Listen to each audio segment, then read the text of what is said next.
পুরো জমিনটা যদি ভেঙে তছনছ হয়ে যায় কেউ কি রক্ষা করতে পারবে?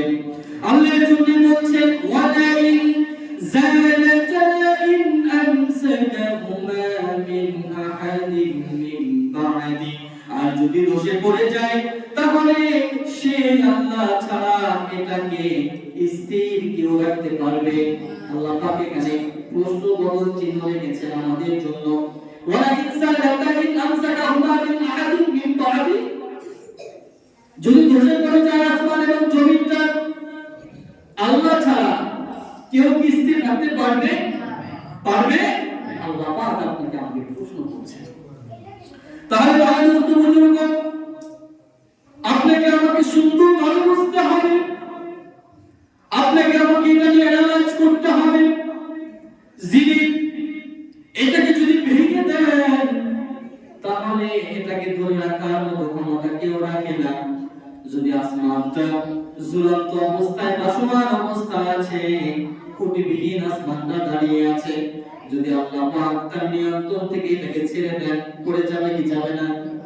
যাবে। তাহলে যিনি এত বড় আসমানটাকে তার নিজের ক্ষমতা দিয়ে হেফাজত করছেন, হিফযুস সামাওয়াতি ওয়াল আরদ, আসমান এবং জমিনটাকে যিনি তার ক্ষমতা দিয়ে হেফাজত করছেন, সেটাকে নিয়ন্ত্রণ করছেন, নিয়ন্ত্রণের আওতাধীন রাখছেন, তাহলে চিন্তা করুন সেই আল্লাহ কত বড় ক্ষমতাবান। কথা বলেন ঠিক না বেঠিক? আল্লাহ রাব্বুল আলামিন আয়াতুল কুরসিটাকে বলেন শেষ ক্ষমতার দিকে বলেন ওয়া হুয়াল আলিয়্যুল আযীম, আর তিনি সর্বোচ্চ। তিনি কি?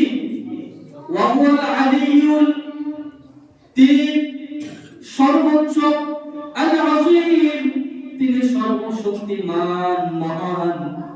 তাহলে আল্লাহ পাক এখানে আয়াতুল কুরসির 10 নম্বর ক্ষমতার মধ্যে বলছেন তিনি হলেন সবার উপরে সর্বোচ্চ, শুধু তাই নয় সর্বশক্তিমান। তারপর কেউ নেন তার উপরে শক্তিশালী বলতে পৃথিবীতে আর কেউ আছেনি? আছে? সামর্থ্য ক্ষমতা দিয়েছিলেন বিশ্ব নবীকে। কাফেররা যখন বললেন ইয়া মুহাম্মদ, হে মুহাম্মদ, তুমি যদি সত্যিকারী রাসূল হয়ে থাকো, তুমি যদি সত্যিকারী মুসলমান, সত্যিকারী নবী হয়ে থাকো, তাহলে আসমানের ওই চাঁদটাকে তুমি দ্বিখণ্ডিত করে দেখাও। বলেছিল কি? বলেছিল না? হে মুহাম্মদ, তুমি যদি সত্যিকারী রাসূল হও, সত্যিকারী নবী হও, সত্যিকার অর্থে তুমি যদি আল্লাহর প্রেরিত পয়গম্বর হও, তাহলে আসমানের ওই চন্দ্রটাকে তুমি দ্বিখণ্ডিত করে দেখাও। আল্লাহর হুকুমে, আল্লাহর অর্ডারে বিশ্বনবী শাহাদাত আঙ্গুল দিয়ে শুধু অর্ডার করেছেন, ওই চন্দ্রটা মুহূর্তের মধ্যে দ্বিখণ্ডিত হয়ে গিয়েছে। সুবহানাল্লাহ, সুবহানাল্লাহ। তার চিন্তা করেন আল্লাহ পাক কতটা ক্ষমতাশীল। নমরুদ দাবি করেছিল তিনি খোদা, তিনি রব, তাকে খোদা মানতে হবে। এই আবদার তিনি করেছিলেন কিনা? এই দাবি করেছিলেন কিনা? তাহলে ইব্রাহিম আলাইহিস সালাতু ওয়াস সালাম বলেছিলেন, ও নমরুদ, তুমি যদি সত্যিকার অর্থে খোদা হয়ে থাকো, তোমার যদি এতই ক্ষমতা হয়ে থাকে, আসমানে এই চন্দ্রটাকে সন্ধ্যেবেলা তুমি উদিত না করে আগামীকাল সকালবেলা উদিত করে দেখাও। তুমি যদি সত্যিকার অর্থে খোদা হও, আগামীকালকে চন্দ্রটাকে, সূর্যটাকে আজকে সন্ধ্যার সময় তুমি উদিত করে দেখাও আসমানের মধ্যে। রাতটাকে পারলে তুমি দিন করে দেখাও, দিনটাকে রাত করে দেখাও। যদি পারো তাহলে আমি ইব্রাহিম তোমাকে খোদা হিসেবে ঘোষণা করব। এই নমরুদ কি পেরেছিল? সম্ভব হয়েছিল? কারণ এই ক্ষমতাটা নাই, ক্ষমতাটা জোরে বলতে হবে, ক্ষমতাটা আল্লাহর ক্ষমতা। চাইলে নিজেকে খোদা দাবি করলে এই ক্ষমতার শক্তি দিন হওয়া যায় না, অধিকারী হওয়া যায় না।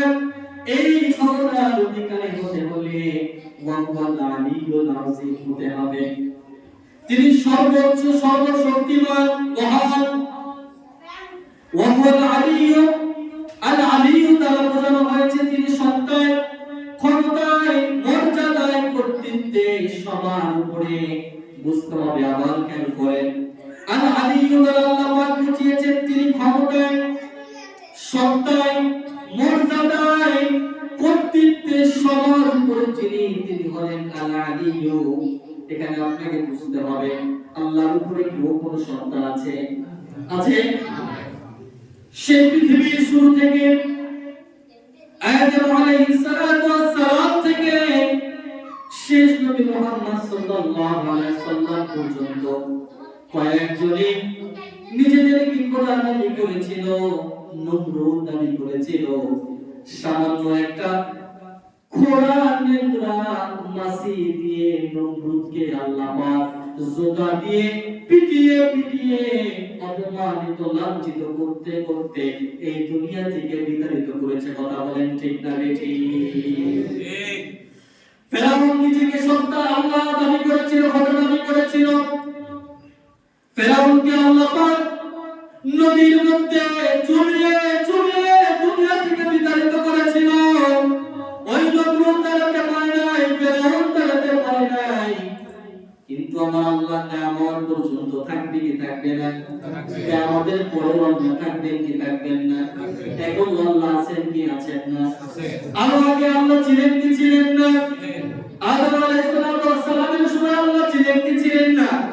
কিন্তু আল্লাহ বলেন সত্তায় এক নম্বরে আছে কি নাই? আছে নি? আল্লাহ এক নম্বরে আছে। শুধু তাই নয়, ক্ষমতায় আল্লাহ সবার উপরে আছে না নাই? তার উপরে ক্ষমতাবান কেউ হতে পারবে না? পারবেনি, হতে পারবে না। নূহ আলাইহিস সালাতু ওয়াস সালামের জামানায় আল্লাহ পাক এমন প্লাবন দিয়েছেন, ওই গোত্র ওই জাতিকে আল্লাহ পাক একেবারে ধ্বংস করে দিয়েছেন কি দিয়েছেন না? দিয়েছে কি না? কওমকে উল্টে আল্লাহ পাক দিয়েছে কি দিয়েছে? ফেরাউনকে আল্লাহ ধ্বংস করছে। তাহলে চিন্তা করেন কত বড় ক্ষমতাশীল তিনি।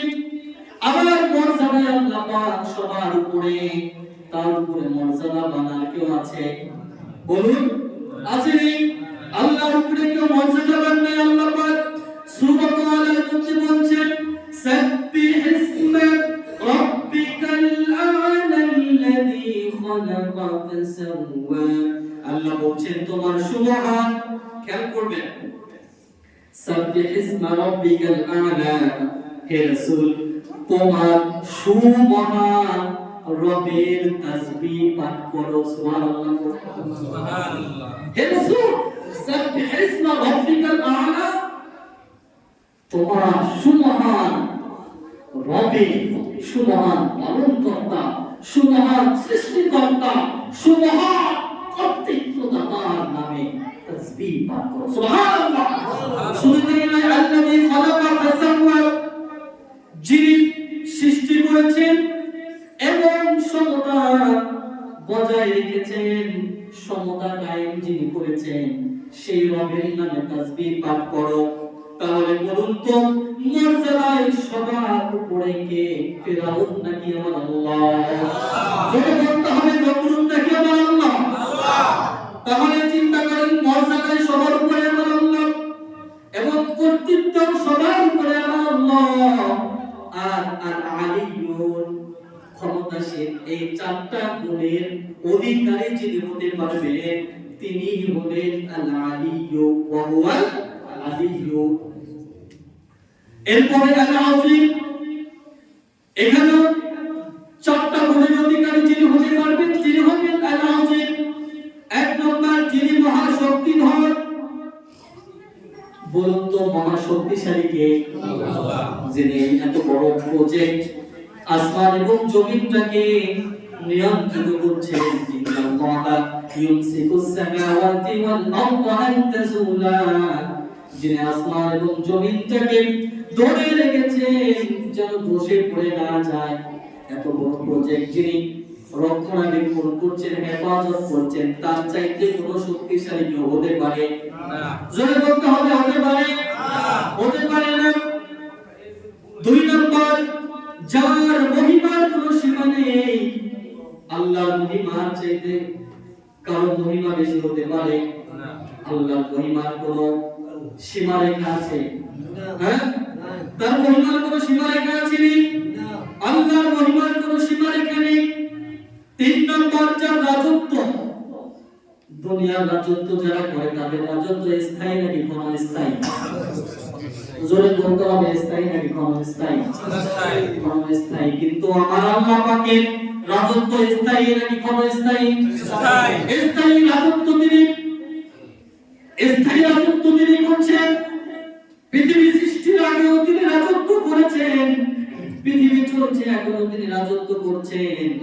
পৃথিবী শেষ হয়ে যাবে, কিয়ামত সংঘটিত হয়ে যাবে, আখিরাত সংঘটিত হয়ে যাবে, তখনও একজনের রাজত্ব স্থির থাকবে। চিৎকার করে বলুন না তিনি কে? যত বড় রাজত্ববান হোক, যত বড় বাদশা হোক, যত বড় প্রাইম মিনিস্টার হোক, কিয়ামতের দিন তার সামনে কোনো লাভ হবে না, কোনো বাহাদুরি চলবে না। আল্লাহ বলছেন লিমানিল মুলকুল ইয়াউম, আজকে রাজত্ব কার? সেই ক্ষমতাসীন ব্যক্তিরা কোথায়? সেই রাজারা কোথায়? লিমানিল মুলকুল ইয়াউম লিল্লাহিল ওয়াহিদিল কাহ্হার। আজকে রাজত্ব হলো আল্লাহ, আর সেই রাজারা কোথায়? সেই ক্ষমতাসীন ব্যক্তিরা কোথায়? আল্লাহ পাক চ্যালেঞ্জ যেদিন ছুড়ে দিবে, যেদিন মানুষগুলো থরথর করে কাঁপবে, সেদিন কোনো মন্ত্রীর কোনো খবর থাকবে না। হ্যাঁ, থাকবে না।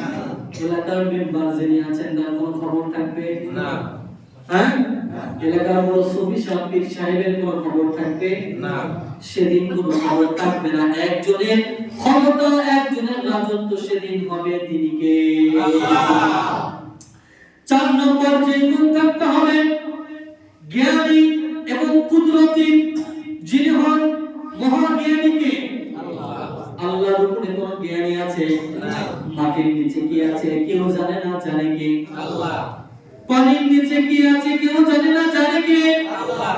তাহলে বুঝতে হবে যিনি সবার চাইতে বড় জ্ঞানী, যিনি কুদরতবান, যিনি আমাদেরকে কুদরত দিচ্ছেন, জ্ঞানে এবং কুদরতে যিনি অসীম, তিনি হলেন আল্লাহ আযীম। আল্লাহু আকবার। তাহলে রব্বুল আলিয়ুল আযীম, আল্লাহ পাক বুঝিয়েছেন আর তিনি সর্বোচ্চ এবং তিনি সর্বশক্তিমান মহান। আল্লাহ পাক বলছেন সাব্বিহ ইসমা রাব্বিকাল আ'লা।